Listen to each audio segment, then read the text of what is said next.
Oh, that's quite cool. A sort of distant echo. I think all the modulation possibilities are what's really exciting.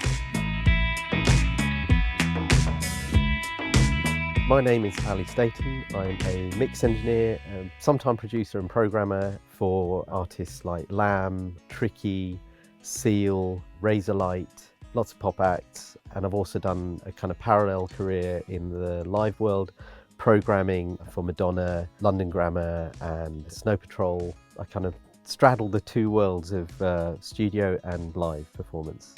I've just recently picked up the Arturia Coalfire plugin, which is proving useful.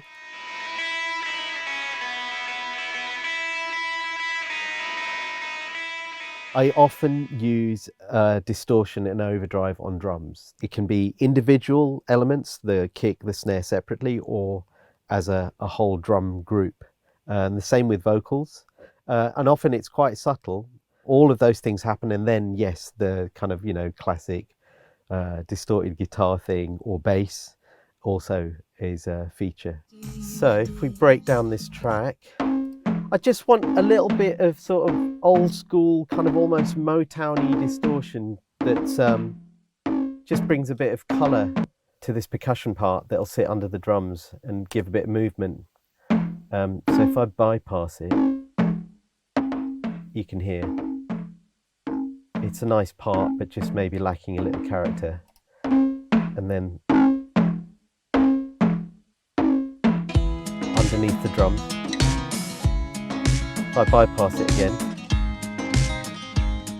it's a bit anemic sounding.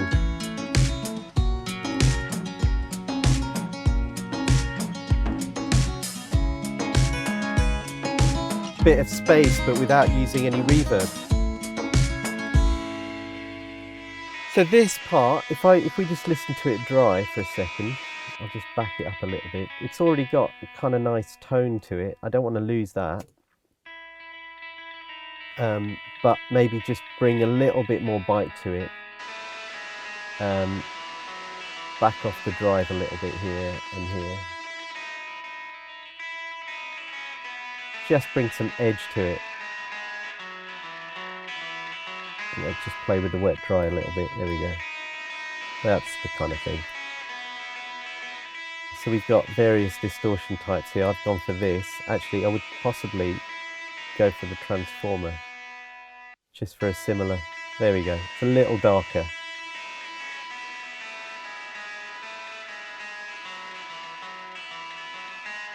So if I bypass it, that's the dry signal. Pack it back in the track.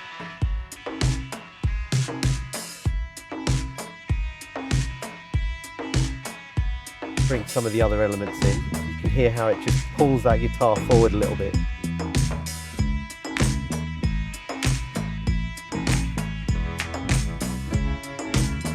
It just helps it stay audible in the mix. Nice. Got a synth. This would be a good one to possibly try. Let's just try a few things and then see what works best. Yeah. And let's take it off the bit crusher.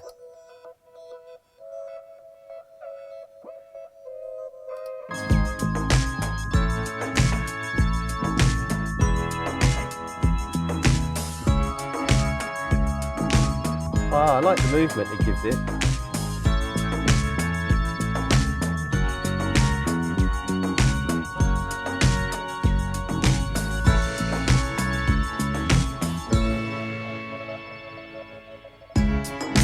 Like that little glitch at the end.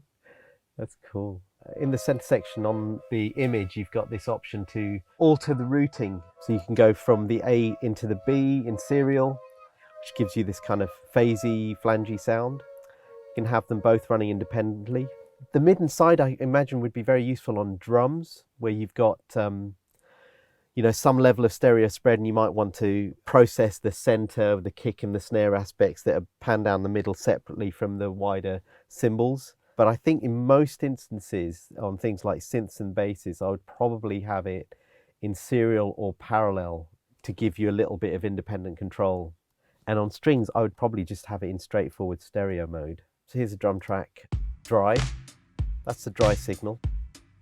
And this allows me as an aux send return to add in some of that nice distortion overdrive as a sort of wet drive. And I would often ride this in the track to build tension or build some of the dynamic. There we go, bit darker. I tend to add distortion a lot on drums, and it's not even necessarily audible distortion, but just quite subtle weight to the sound, and it helps bring the snare forward. That's the guitar dry, and let's bring in this instance of Coalfire on it. So it's got some modulation going on there, giving it some movement. I might take that bit crusher off and give it something a little warmer.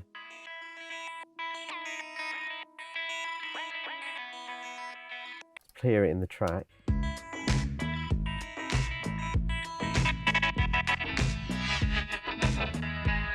That's quite a nice one.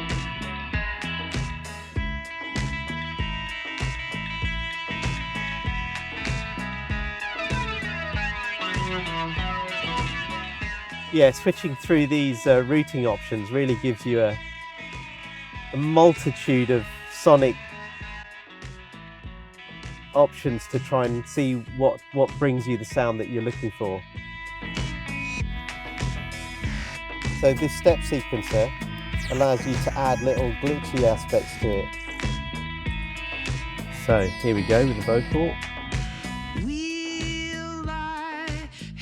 If I bypass it, it just sounds a little bigger.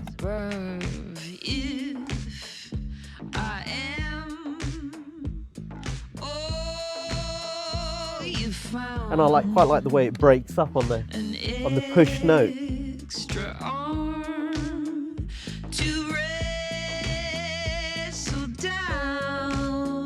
Just having the dual engines gives you the opportunity to get stuck into designing a sound or treating the sound exactly the way you want it to. And actually it's the happy accidents as well, you know, cycling through the presets and discovering something that you may not even considered. But I quite like the transformer and tube tones that are built in, and then, you know, obviously the modulation side of thing is a whole